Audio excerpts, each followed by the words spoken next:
अज्ञानतिमिरान्धानां ज्ञानाञ्जनशलाकया चक्षुः उन्मीलितं येन तस्मै श्री गुरवे नमः।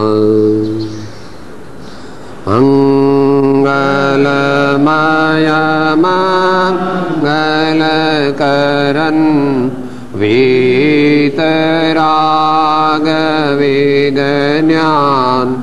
नमो ताये जाते भये अरिहन् आदिम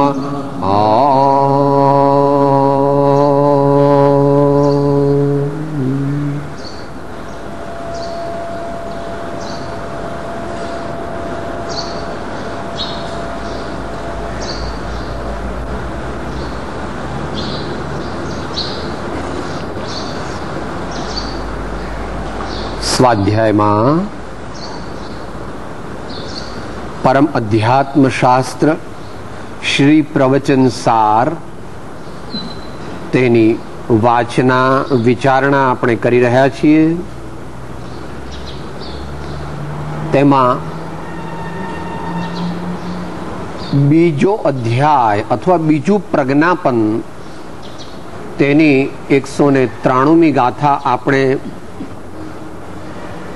ચાલુ કરી હતી, પ્રારંભ કર્યો હતો। અનુસંધાન માટે ફરીથી બોલી જઈએ।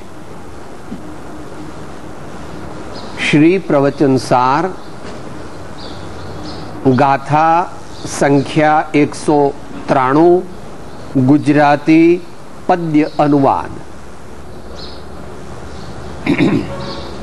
એવું કરીએ, એક લીટી બોલું એ ઝીલીએ, પછી બીજી લીટી બોલીએ, ઝીલીએ એટલે ભાવ થોડો વધારે આવે।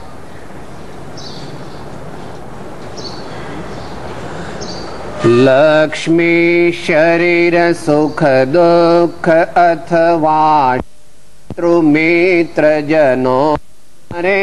लक्ष्मी शरीर सुख दुख अथवा शत्रु मित्र जनो अरे। जीवने नथी कई ध्रुव ध्रुव उपयोग आत्मक जीव छे। जीवने नथी कई ध्रुव उपयोग आत्मक जीव छे।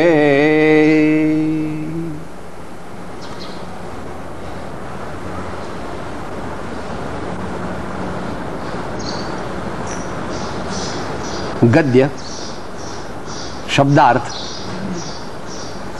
शरीरो धन सुख दुख अथवा शत्रु मित्र जनो ए काई जीव ने ध्रुव नहीं। ध्रुव तो उपयोगात्मक आत्मा छे।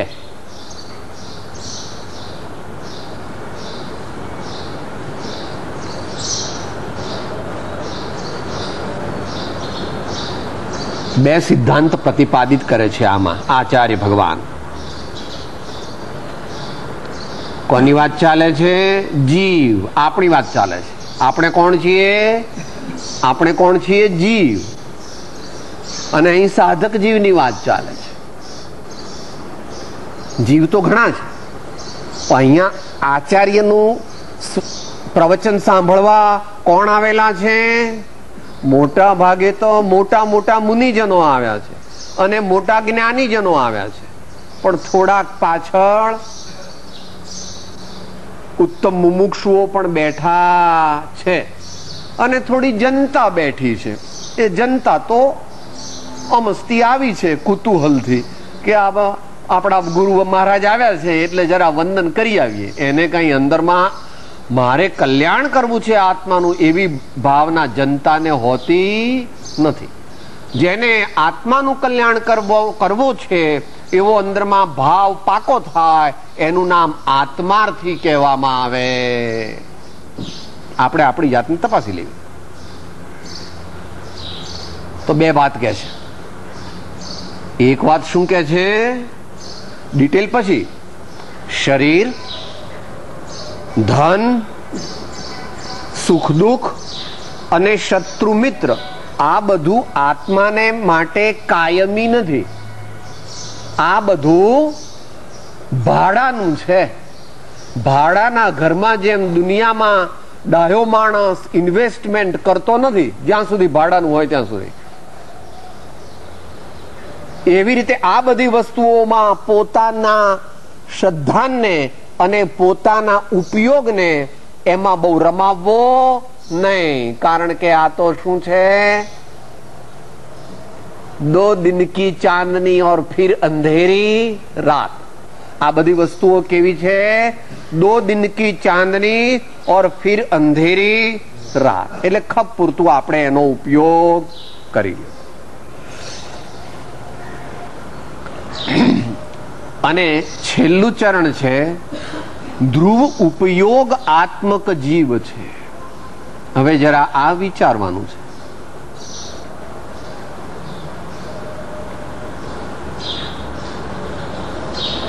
આત્મદ્રવ્ય એકલો ન કીધું તો ઉપયોગાત્મક ન કહે.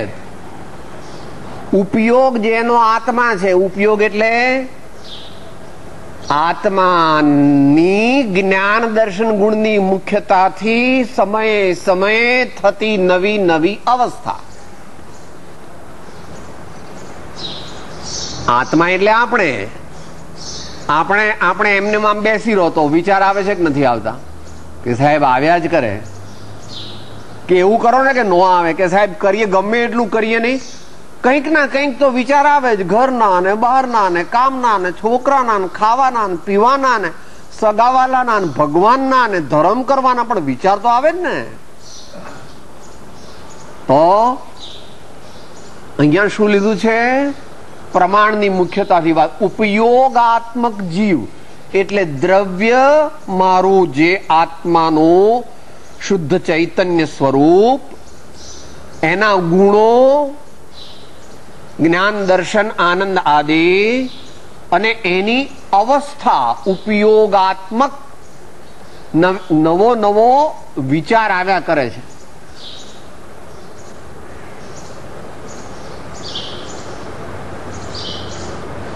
આપણે આત્મા છીએ એટલે આપણે આત્મા હોવાથી આપણે એમને એમ કઈ વિચાર ન આવે, કઈ શ્રદ્ધા ન કરીએ, કઈ સુખ દુઃખ નો અનુભવ ન કરીએ, કઈ ન કરીએ એવું બને નહીં. તો કે સાહેબ મુનિરાજ ને તો બને એવું. ના, મુનિરાજ ને એવું નથી બનતું. તો કે મુનિરાજ ને શું થાય? મુનિરાજ ને જયારે કઈ પણ ધર્મના પણ વિચાર ન કરતા હોય ત્યારે અત્યંત આનંદનો અનુભવ હોય છે. યાદ રાખવું કે સાહેબ મુનિરાજ તો નિર્વિકલ્પ, એમને તો કઈ વિચાર નહીં. વિચાર નહીં એટલે શું? હું આત્મા આવો છું, મેં આવી દીક્ષા લીધી છે, મારા આવા ગુરુ છે, મારે આવા વ્રત, એવા બધા વિકલ્પ નથી. પણ તે વખતે શું છે એમને?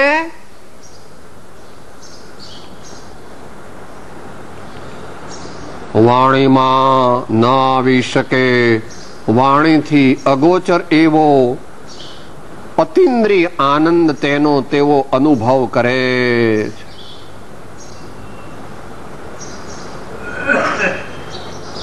તો આ બે વાતને ખ્યાલમાં રાખીને આપણે ટીકા દ્વારા આ ગાથા સમજવાનો પ્રયત્ન કરીએ. આપણે જે બોલ્યા તે તો મૂળ ગાથા છે આચાર્ય ભગવાનની.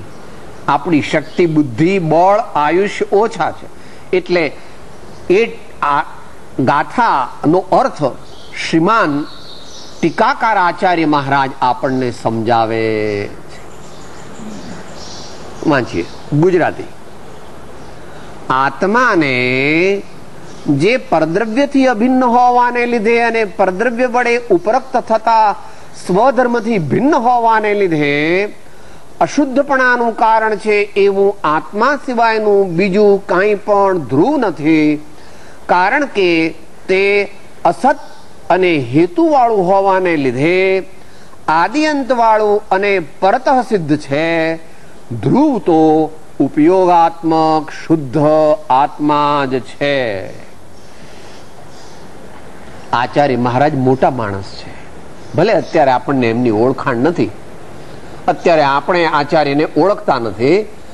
જગતના જીવો ભગવાનને પણ ખરેખર ઓળખતા નથી, આચાર્યને પણ ખરેખર ઓળખતા નથી, અને જ્ઞાનીને પણ ખરેખર ઓળખતા નથી. જો ભગવાનની ઓળખાણ થાય, જો આચાર્ય દેવની ખરેખર ઓળખાણ થાય, અને જો જ્ઞાનીની ખરેખર ઓળખાણ થાય તો થોડા વખતમાં પોતે જ જ્ઞાની થઈ જાય. એવું પ્રોમિસ ગઈકાલે લીધું હતું ને પંડિતજીએ 80મી ગાથાના માધ્યમથી. જો કોઈ મનુષ્ય ભગવાનને દ્રવ્યથી, ગુણથી અને પર્યાયથી જાણે તો તેનો મોહ નાશ પામે છે અને તેને જળહળ જ્યોતિ સ્વરૂપ એવું શુદ્ધ આત્મજ્ઞાન પ્રાપ્ત થઈ જાય. એટલે એમની ભાષા છે જરા અઘરી છે, પણ વાંધો નહીં, આપણે સમજવું ધીમે ધીમે. આત્માને એટલે આપણને બધાને જે પરદ્રવ્યથી અભિન્ન હોવાને લીધે અને પરદ્રવ્ય વડે ઉપરોક્ત થતા સ્વધર્મથી ભિન્ન હોવાને લીધે અશુદ્ધપણાનું કારણ છે એવું આત્મા સિવાયનું બીજું કંઈ પણ ધ્રુવ નથી.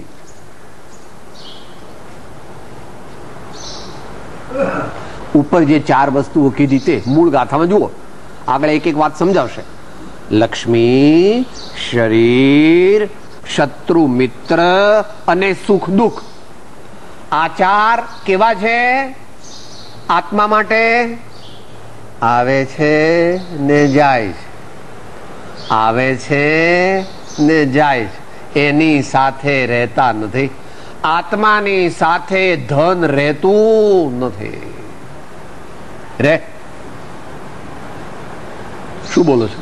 સગા દીઠા મેં શાહ આલમના ભીખ માગતા શેરીએ.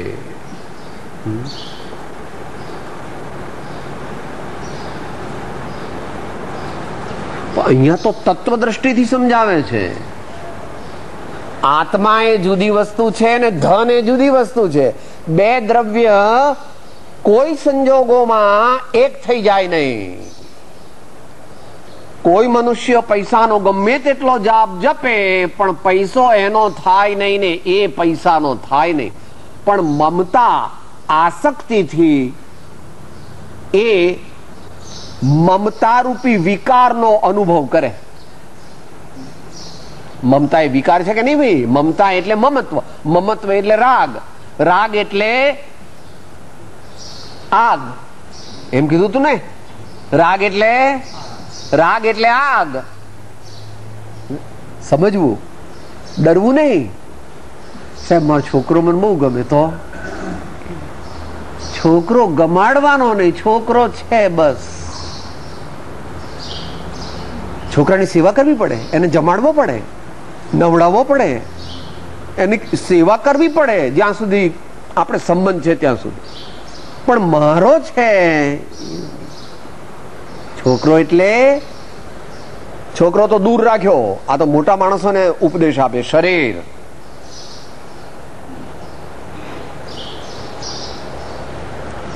મારું નાક, મારી આંખો, સાહેબ મારો હાથ, મારી એક લપડાક, સાહેબ હું ચાલું તો ધરતી ધ્રુજે. એ બધું મારું નથી. એ બધું પૂર્વ પુણ્યના ઉદયના નિમિત્તથી મારા સંબંધમાં છે, મારી નજીક છે, પણ મારું નથી. વાત તો એની જ આવવાની છે. અધ્યાત્મમાં તો દરરોજ એક જ વાત આવે. આપણી પાસે હોય એને આપણું માનીએ તો મુશ્કેલી થઈ જાય. ખાસ કરીને તમારી દીકરીને લગ્ન હોય અને તમે પેલા ઘરેણાને ઝવેરાત લેવા જાઓ તો પેલો તમારો ઓળખીતો ઝવેરી હોય બધું આમ તમારી પાસે મૂકે અને તમારી તદ્દન નજીક મૂકે એટલે તમે કહો આ મારું છે, મારી નજીક છે, એટલે હે ચોર છે. આપણી નજીક હોય એટલે આપણું થઈ જાય. જોજો પેલો ઝવેરી કે સોની હોય તે પોલીસને બોલાવે, સાહેબ આ માણસ એમ કે છે કે આ બધું મારું છે. આપણી નજીક હોય એટલે આપણું ન ગણાય. આપણી જાતનું હોય, આપણી સાથે કાયમ રહે તેવું હોય, તે ખરેખર આપણું છે. એવી દ્રષ્ટિ કેળવવી, એવી દ્રષ્ટિ કેળવવી. એનું નામ નિશ્ચય નયની દ્રષ્ટિ. એ નિશ્ચય નય દ્વારા પ્રરૂપિત છે, પણ એ દ્રષ્ટિ કઈ? મોક્ષ સાધક દ્રષ્ટિ. મોક્ષ તરત, મોક્ષ જલ્દીથી લઈ જાય.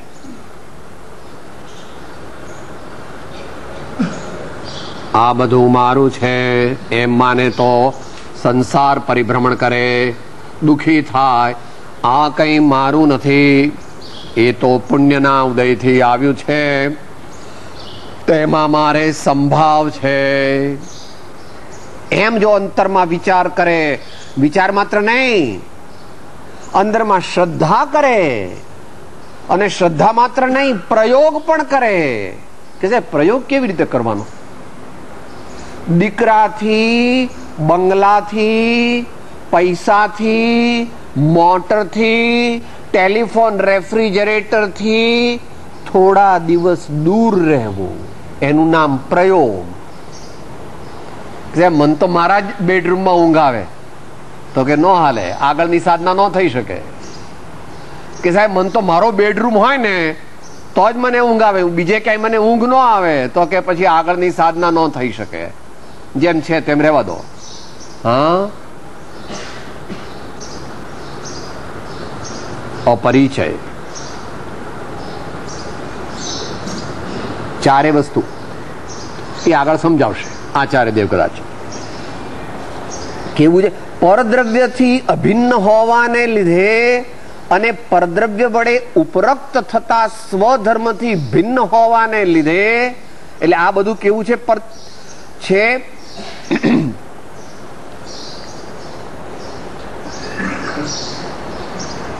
પેલા ચારની વાત કરે છે. કયા કયા? સુખ દુઃખ, સુખ દુઃખ, શત્રુ મિત્ર, ધન અને શરીર. એ બધું શું છે? આત્માને માટે પરદ્રવ્ય છે.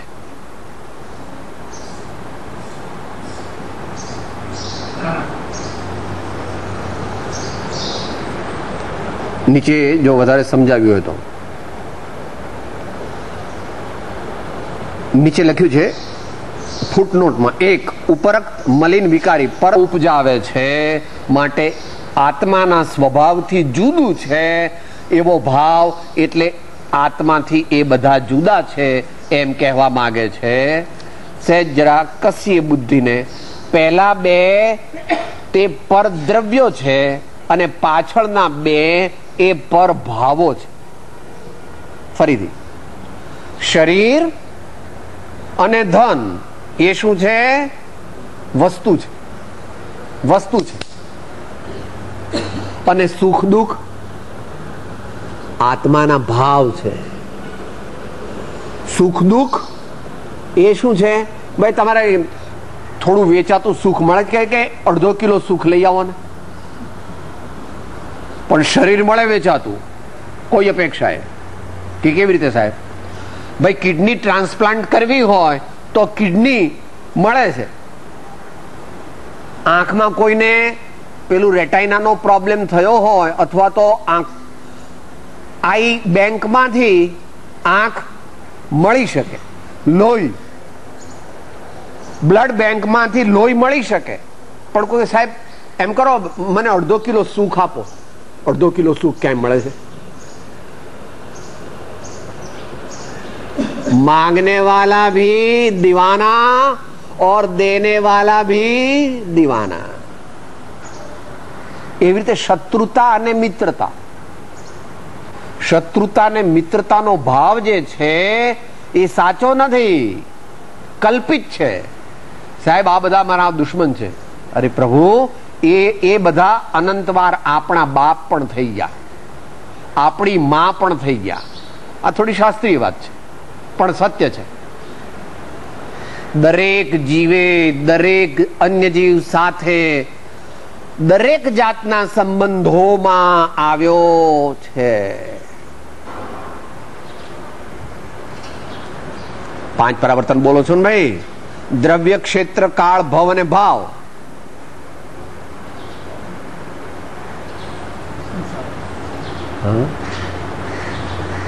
જેને આપણે શત્રુ માનીએ છીએ એ આપણો મિત્ર હતો પહેલા, અને જેને અત્યારે મિત્ર માનીએ છીએ પહેલા શત્રુ હતો, માટે એવો ભાવ કરવો. તો ચારે ચાર ને ભગવાન કહે છે કે આ બધા તારા માટે અનિત્ય છે. આવા ભાવ, આ શરીર મારું, આ પૈસા મારા, આ મારા શત્રુ મિત્રો છે અને આ મને સુખ દુઃખ આપે છે, એમ માનવું.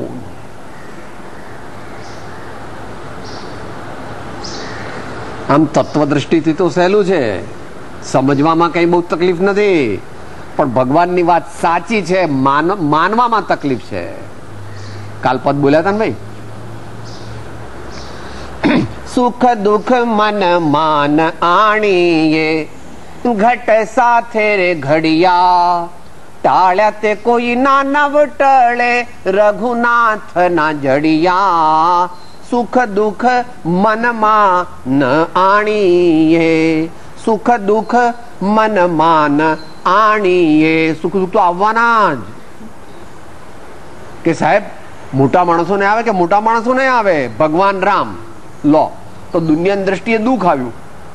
પોતે દુઃખી પોતાને માનતા નથી, પણ દુનિયાની દ્રષ્ટિએ બધા લોકોને એમ લાગે સાહેબ બિચારા રામને કેવું થયું, જુઓ ને, અરર.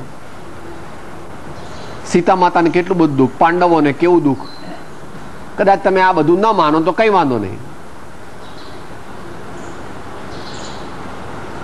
રાણા પ્રતાપે દેશ માટે આટલું બધું કર્યું તો પણ એને તો દુઃખમાં દુઃખમાં. ગુરુ ગોવિંદસિંહે આટલું બધું દેશ માટે કર્યું તો પણ એને છુપાઈને રહેવાનું, નહીં તો પેલા મોગલ સૈન્ય આવીને એને મારી નાખે. ગાંધીજીએ દેશને આઝાદ કર્યો પણ દેશવાસીએ જ એને મારી નાખ્યો. ને લાલ બહાદુર શાસ્ત્રી આટલું બધું કર્યું પણ તોય કયા સંજોગોમાં એમનો દેહ છૂટી ગયો તે કોઈના જ્ઞાનનો વિષય, એટલે આપણા જ્ઞાનનો વિષય નથી. કાલ બોલ્યા હતા આલોચનામાં, સાથે બોલો.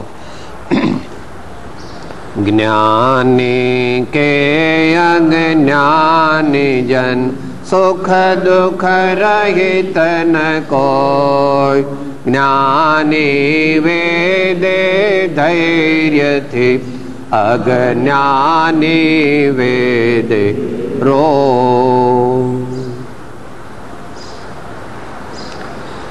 એવી દ્રષ્ટિ કેળવવાની છે, એવી જાગૃતિ કેળવવાની છે કે દુનિયાના કોઈ પણ પદાર્થોમાં મારે આસક્તિ નથી.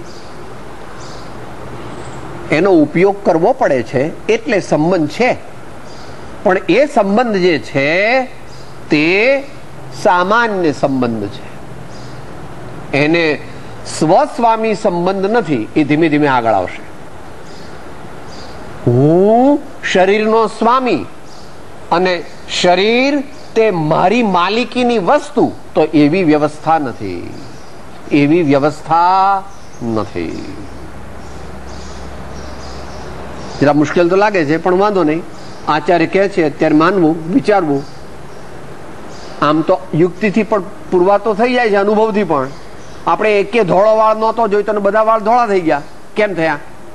એકે દાંત પડવા નહોતો દેવો ને અત્યારે તો ચોકઠું એ બેસતું નથી. 32 દાંત તો પડી ગયા પણ ચોકઠું પણ બેસતું નથી. જો શરીર આપણું હોય તો દાંત પડવા દઈએ, વાળને ધોળો થવા દઈએ, પણ થઈ ગયા. માટે ભગવાનની વાત સાચી કે નહીં એ નક્કી કરવું.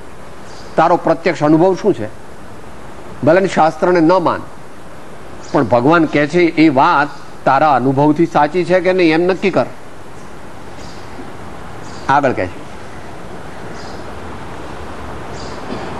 આત્માના સ્વદ્રવ્યથી ભિન્ન હોવાને લીધે અશુદ્ધપણાનું કારણ છે એવું આત્મા સિવાયનું બીજું કંઈ પણ ધ્રુવ નથી, કારણ કે તે અસત અને હેતુવાળું હોવાને લીધે આદિ અંતવાળું અને પરતઃ સિદ્ધ છે. હવે અસત પહેલો શબ્દ સમજવાનો. અહીંયા થોડો ભગવાનનું વિજ્ઞાન આવે છે સાદી ભાષામાં.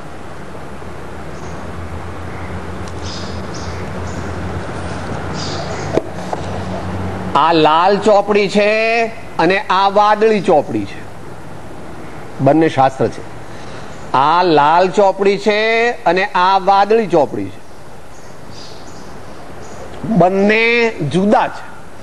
આની અપેક્ષાએ આ ચોપડી લાલ છે, પણ આ ચોપડી ને આ ચોપડી બે એક થઈ જતા નથી. આ તો દ્રષ્ટાંત સમજવા માટે. અર્થાત આ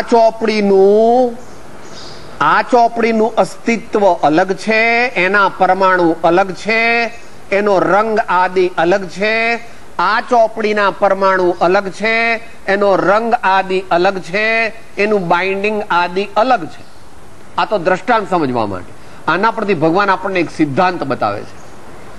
દરેક વસ્તુ સ્વદ્રવ્ય ક્ષેત્ર કાળ ભાવથી અસ્થિ સ્વરૂપ છે અને પરદ્રવ્ય ક્ષેત્ર કાળ ભાવથી નાસ્તિ સ્વરૂપ છે. પોતાથી પોતે છે અને બીજાથી પોતે જુદો છે, અથવા બીજાથી પોતે નથી.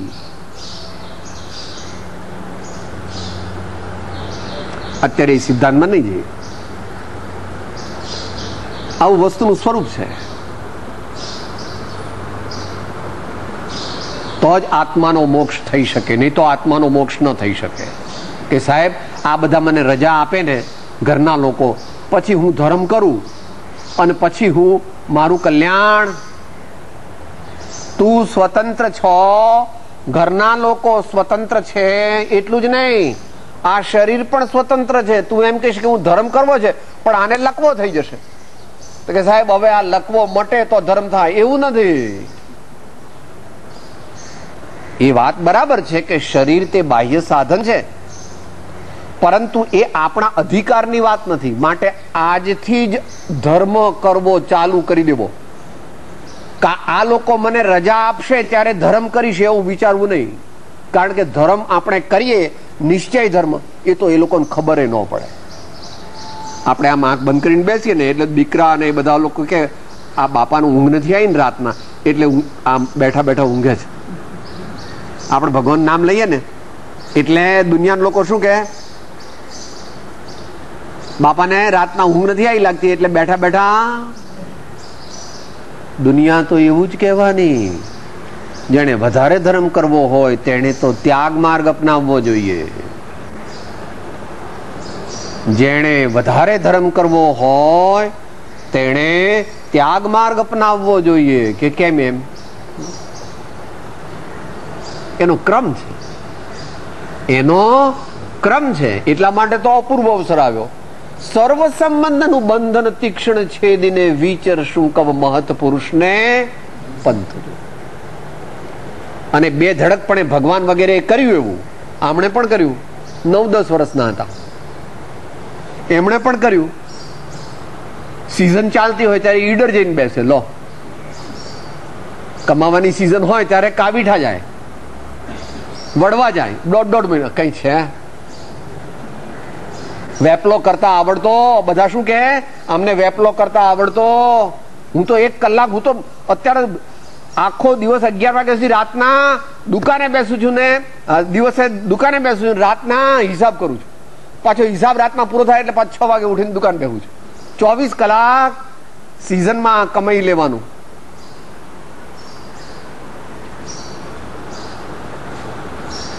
એને માટે થોડાક નિષ્ઠુર પણ થવું પડે. કુળને ત્યજીએ, કુટુંબને ત્યજીએ, ત્યજીએ માને બાપ રે. સુત દારા વનિતાને તજીએ, કંચુકી તજે જેમ સાપરે. નારાયણનું નામ જ લેતા વારે તેને ત્યજીએ રે. નારાયણનું નામ જ લેતા આત્મ સ્વરૂપનું સાધન કરતા વારે તેને તજીએ. પ્રેમથી, દ્વેષથી નહીં. કોઈની સાથે ધર્મી જીવને દ્વેષ નથી. સીતા માતાને દ્વેષ હતો લવકુશ પ્રત્યે અને રામ પ્રત્યે. કેટલા પ્રેમથી 18 વર્ષ સુધી લવકુશને મોટા કર્યા, શિક્ષણ આપ્યું, સંસ્કાર આપ્યું, ઉજાગરા કરીને દરેક રીતે એમની સેવા કરી. પણ અંદરમાં અને રામ સાથે એમને નહોતી દુશ્મનાવટ હતી કે સાહેબ તમને શી ખબર પડે, તમે સીતાના મનમાં ઘૂસી ગયા હતા? આવું બધું કરે તો રામ પ્રત્યે ગુસ્સો કરવો જ જોઈએ ને, વળી આવું ખોટું ખોટું કેમ કાઢી મૂક્યા? એ તો આપણે એવો વિચાર કરીએ છીએ, આપણે સીતાની કક્ષાએ પહોંચ્યા નથી એટલે આપણે એવો વિચાર કરીએ. હા,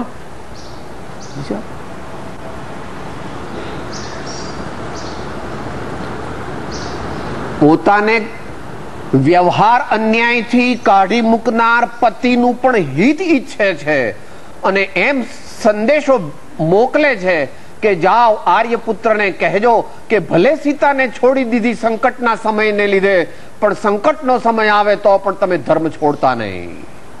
કેમ? રામ તે આત્મા છે ને તેમનું હિત થાવ અને હિત ધર્મથી જ થાય.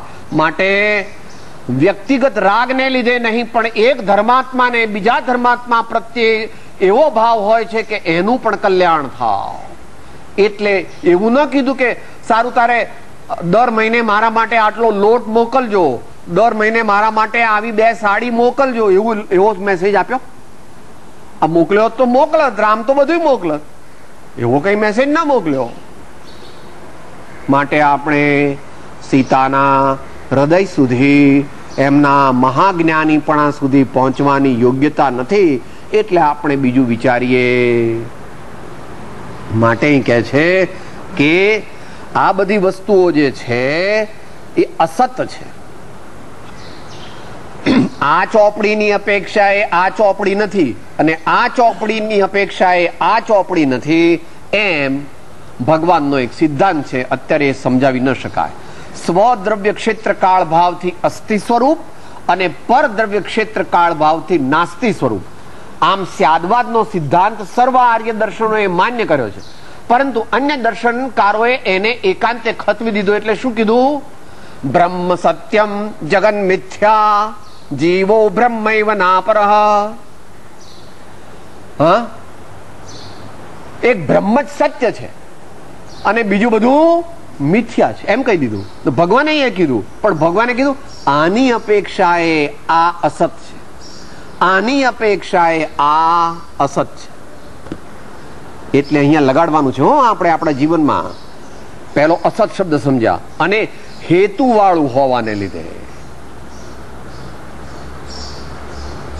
ધન, શરીર વગેરે મળ્યા છે. કેમ મળ્યા છે? પૂર્વે બાંધેલા આયુષ્ય કર્મ અને નામ કર્મના ઉદયને લીધે મળ્યા છે. એ કઈ કાયમ આત્મા સાથે રહેતા નથી. માટે ભાઈ બહુ અંગ્રેજી ના આવડતું હોય ને એ લોકો શું બોલે? ટેમ્પરવારી છે. શરીર અને ધન આત્માને ટેમ્પરવારી છે. આ ટેમ્પરવારી છે બધું. તો કે સાહેબ આ જાણવાનું શું પ્રયોજન આપણે?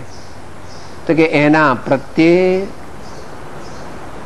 આસક્તિ કરવી. ઠીક છે કે સાહેબ કાલથી એને નવડાવવું કે નહીં? નવડાવવો, ગંદકી ન થાય એટલા માટે. પણ આમ આમ આમ આમ આમ કરીને પછી ઉપર મોગરા ને પછી ગુલાબ ને પછી પાવડર ને પછી પફ ને પછી લિપસ્ટિક ને એવું બધું ન લગાડવું, કઈ જરૂર નથી.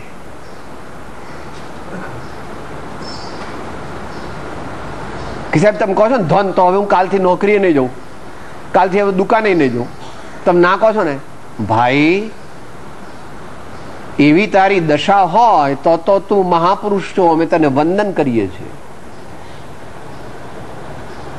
ગૃહસ્થ મનુષ્ય હોય તેણે આજીવિકા માટે પોતાની આજીવિકા અને આશ્રિત સંબંધીઓ સ્વજનોની આજીવિકા માટે કઈ ને કઈ ઉદ્યમ કરવો, એવું ભગવાને કહ્યું છે.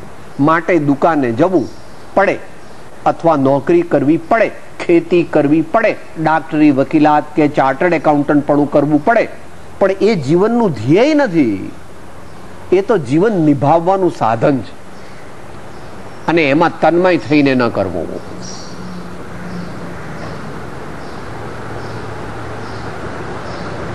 સહેતુક છે. અત્યારે ધન આવ્યું છે એ કાયમ આપણી સાથે રહેવાનું. આપણે જતા રહીશું ને કાં તો એ જતું રહેશે, બેમાંથી એક. કે આપણે કાયમ સાથે રહેવાનું ધન ન રહે, શરીર ન રહે તો પછી ધનની ક્યાં વાત? બે કીધું, આ બધી વસ્તુઓ અસત છે અને હેતુવાળી છે, એટલે કે બીજા કારણને લીધે તારા સંજોગમાં આવી છે. આ આત્મા જન્મ્યો, માતાના ઉદરમાં આવ્યો, એ પહેલા આ શરીર આની સાથે હતું નહોતું, બીજું કોક શરીર હતું. આ આત્મા માતાના ઉદરમાં આવ્યો, એ પહેલા આ શરીર એની સાથે હતું નહોતું, બીજું હતું. એમ આ જતું રહેશે, પછી બીજું મળશે, કારણ કે મોક્ષની દશા તો પ્રગટ ન કરી, એટલે શરીર તો મળવાના જ. માટે કે છે અસત અને હેતુ વાળું હોવાને લીધે આદિ અંત વાળું અને પરતઃ સિદ્ધ છે. ધ્રુવ તો ઉપયોગાત્મક શુદ્ધ આત્મા જ છે. એની એનાલોજીથી બીજા બે શબ્દો વાપર્યા. અસત હોવાને લીધે આદિ અંત વાળું અને હેતુ વાળું હોવાને લીધે પરતઃ સિદ્ધ, એમ બે શબ્દો વાપર્યા. એ આગળ વાપરેલા બે શબ્દોની એનાલોજી છે. ધ્રુવ તો ઉપયોગાત્મક શુદ્ધ આત્મા જ છે.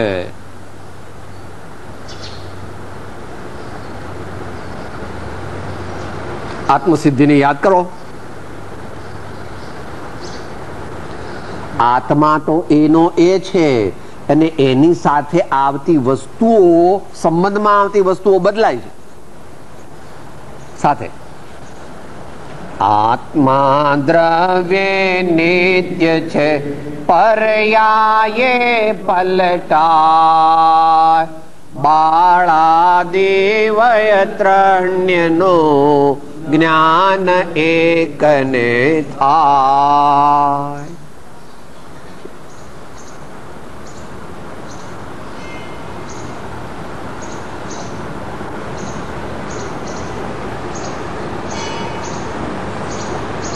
આમ હોવાથી હું અધ્રુવ એવા શરીરાદિકને તેઓ ઉપલબ્ધ થતા હોવા છતાં પણ ઉપલબ્ધ કરતો નથી. ધ્રુવ એવા શુદ્ધ આત્માને ઉપલબ્ધ કરું છું. ધ્યાનમાં શું કરવું એ બતાવે છે, પણ આચાર્ય મહારાજ મોટા પુરુષ છે. સાહેબ, કોનું ધ્યાન કરવાનું? બીજા બધાનું ધ્યાન તો સહાયક છે. મહાવીર ભગવાનનું ધ્યાન કરીએ, બીજા પરમાત્માનું ધ્યાન કરીએ, સંત પુરુષોનું ધ્યાન કરીએ, એ તો નિસરણી છે. પણ એ નિસરણી પણ કાયમ બેસી રહેવાનું નથી. નિસરણી છોડીને અંદરમાં જાય તો ભગવાનના દર્શન થાય. કોઈ કે પહેલા માળે દર્શન છે એટલે આ તો પેલા દાદરા ઉપર જઈને ઉભો રહ્યો કે ભગવાન આવશે અહીંયા. ભગવાન આવે આપણી પાસે, આપણે દાદરો ચડવો જોઈએ, પછી દાદરો છોડવો જોઈએ, પછી આમ જઈને ભગવાન પાસે દર્શન કરવાના છે. ધ્યાનમાં પરમાત્માનું સ્મરણ જરૂરી છે આપણા જેવા માટે. આમ તો બધા માટે થોડું જરૂરી છે. સદગુરુનું સ્મરણ જરૂરી છે, પણ પછી આગળ ઉપર જરાક અઘરું આવ્યું. આગળ ઉપર આ શાસ્ત્રજી છે, એ શાસ્ત્રજીમાં તમને બે રંગ દેખાય છે. એક ધોળો રંગ અને એક બ્રાઉન રંગ. એમાં પેલી જે ટીલી છે અત્યારે ભૂલી જાઓ, ટેમ્પરરી. એકલો ઓમ યાદ રાખો. ઓમ જે છે તે ધોળા રંગમાં છે, ટીલીથી બનાવેલો છે. અને એક બ્રાઉન રંગ છે, એ બધે વ્યાપેલો છે. તો ઓમ જે આવ્યો ને તે પરમાત્મા અને સદગુરુનું પ્રતિબિંબ. અને આ જે બ્રાઉન રંગ છે ને, આ ટીલી છે નહીં એમ સમજી લો. આ બ્રાઉન રંગ છે ને, એ બ્રાઉન રંગ તે આત્માનો ઉપયોગ. આત્મા પોતે, આત્મામાં ભગવાનનું પ્રતિબિંબ પડે છે, આત્મામાં ગુરુદેવનું પ્રતિબિંબ પડે છે. તો પહેલા આમને પકડ્યા, ઓમને પકડ્યો પહેલા ભગવાનને, પછી ધીમે ધીમે એમાંથી સરકી અને આને પકડવાનો છે.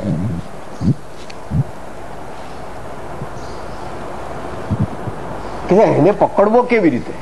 તો એ તો કે ભગવાને જે વિધિ બતાવી. જ્ઞાન અખંડ નિર્મળ જ્ઞાન દ્વારા એને પકડાય, ધીરે ધીરે પકડાય, એકદમ ન પકડાય.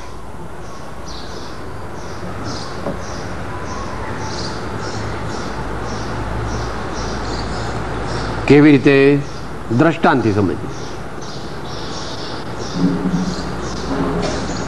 પારો હોય, પારો, કાચો પારો, એ અહીંયા ઢોળાઈ ગયો હોય ને આપણે એને પકડીએ તો સાહેબ હાથમાં ન આવે, તો આમ કરો ને તો આમ સરકી જાય. તો કે હવે શું કરશું? આપણે આ પારો છે કે ભાઈ ચારે બાજુથી પહેલા એને ઘેરી લેવાનો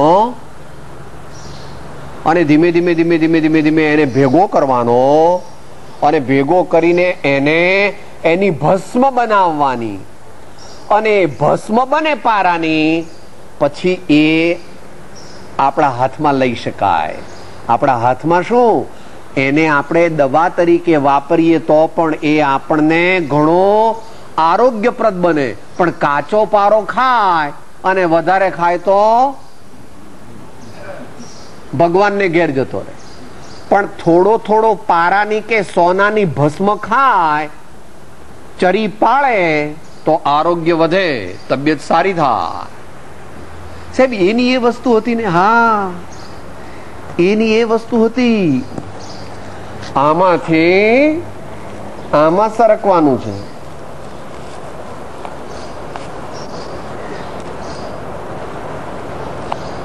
આ પરમાત્મા ને સદગુરુ છે અને આ જ્ઞાન જ્ઞાન જ્ઞાન. એ જ્ઞાન જે છે એને સબ્જેક્ટિવ જ્ઞાન તરીકે એનો પ્રયોગ કરવો. હું જ્ઞાન છું એમ નહીં. આ જ્ઞાન, આ જ્ઞાન. હું જ્ઞાન છું એમ કહેતા હું ને જ્ઞાન જુદા થઈ જાય છે. હું ને જ્ઞાન જુદા નથી. હું અને જ્ઞાન બે જુદા છે ના. નિર્વિકલ્પ સમાધિ જોઈતી હોય તો હું, જ્ઞાન અને પરમાત્મા સદગુરુ એ ત્રણેયને એક કરી દેવા પડશે. હું, જ્ઞાન, પરમાત્મા ને સદગુરુ. કે આમ કેમ કરો છો? આમ નહીં કરવાનું. આમ કરે તો વિકલ્પ થાય અને આમ કરે તો જાગૃતિ. યાદ ખ્યાલ આવે છે? This is in the same direction. આ જાગૃતિ છે અને આમ કરે તો વિકલ્પ થાય. કે સાહેબ આમ ન કરીએ તો ઊંઘ આવે.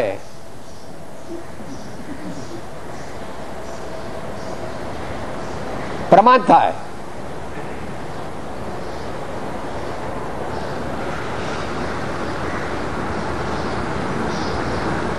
કોણ કે છે? મહાજ્ઞાની યોગીરાજ આનંદગંજી મહારાજ કહે છે કે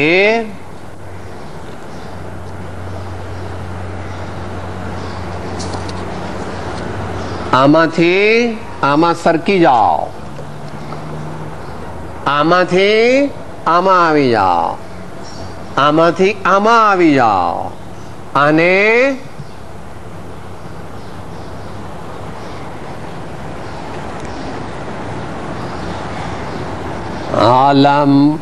આલંબન સાધન જે ત્યાગે પર પરિણતિ ને ભાગે રે.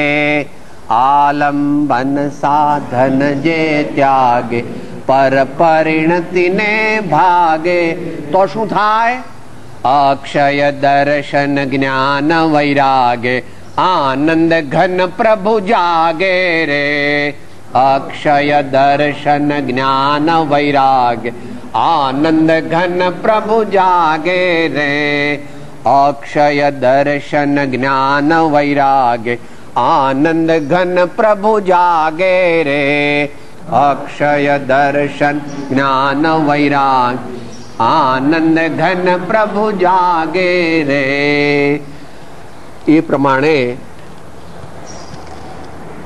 આચાર્ય દેવે આપણને સમયસારમાં એ સમજાવ્યું છે કે આમાંથી આમાં કેવી રીતે જવું.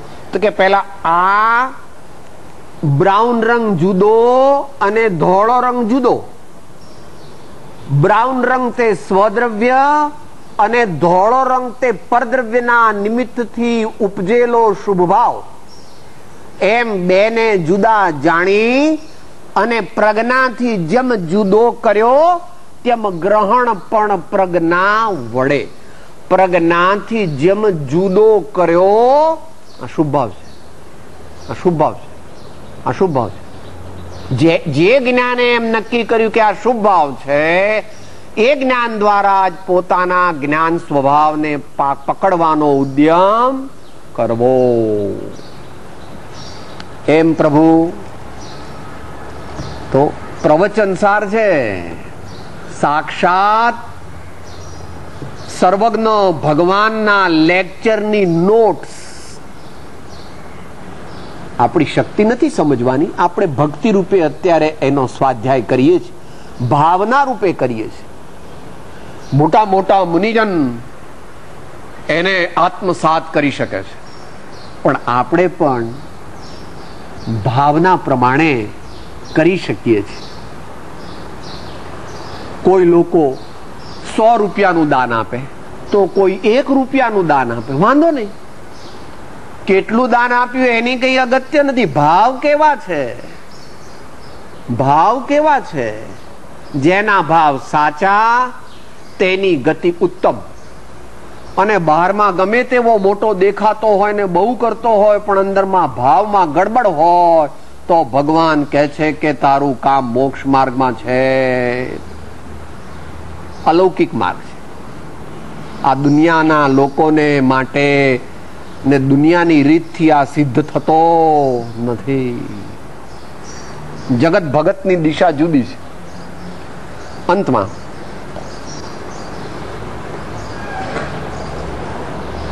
અધ્રુવ એવા શરીરાદિકને તેવો ઉપલબ્ધ થતા હોવા છતાં પણ ઉપલબ્ધ કરતો નથી. ધ્રુવ એવા શુદ્ધ આત્માને ઉપલબ્ધ કરું છું એમ કરીને એ ગાથા પૂરી થાય છે. એટલે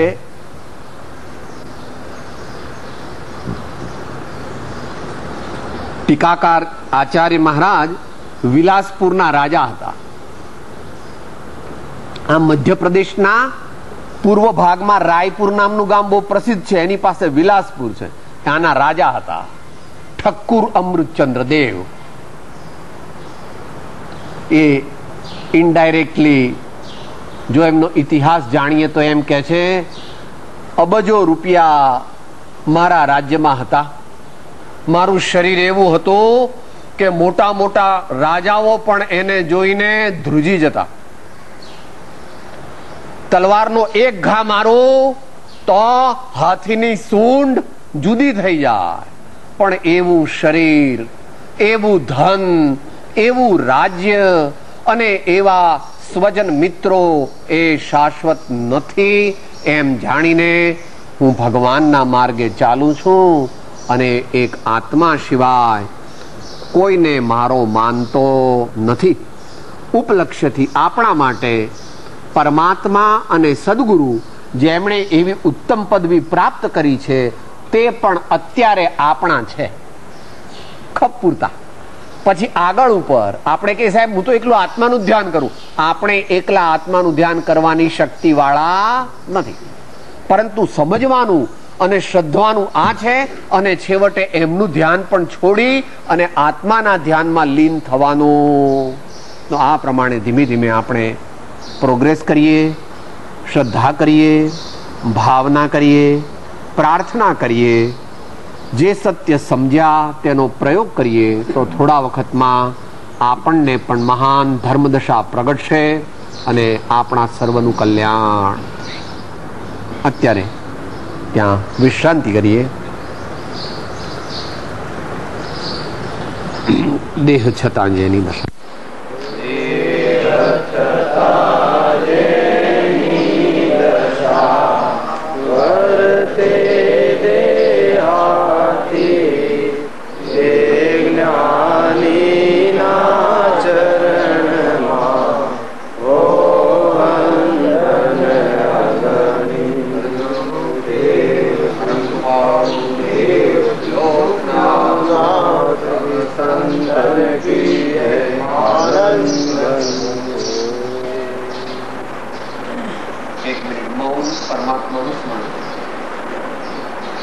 जातम्।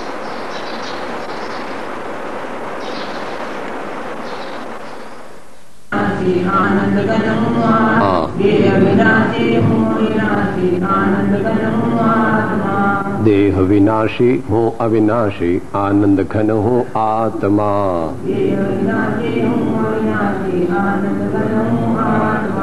सहजानंदी शुद्ध स्वरूपी अविनाशी हूँ आत्मस्वरूप।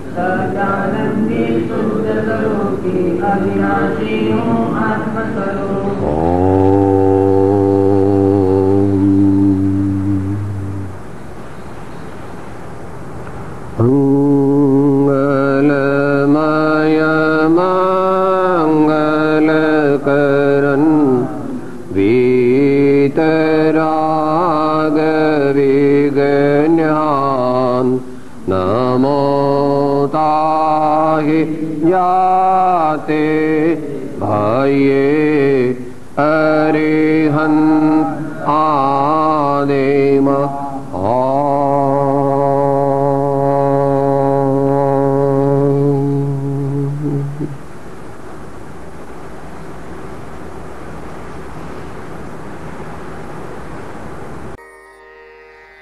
હું આત્મા છું, આપનો સેવક છું, સૌનો મિત્ર છું, હું આત્મા છું, આપનો સેવક છું, સૌનો મિત્ર છું, હું આત્મા છું, આપનો સેવક છું, સૌનો મિત્ર છું. જય સદગુરુ વંદન. જય જય સદગુરુ વંદન. જય જય સદગુરુ.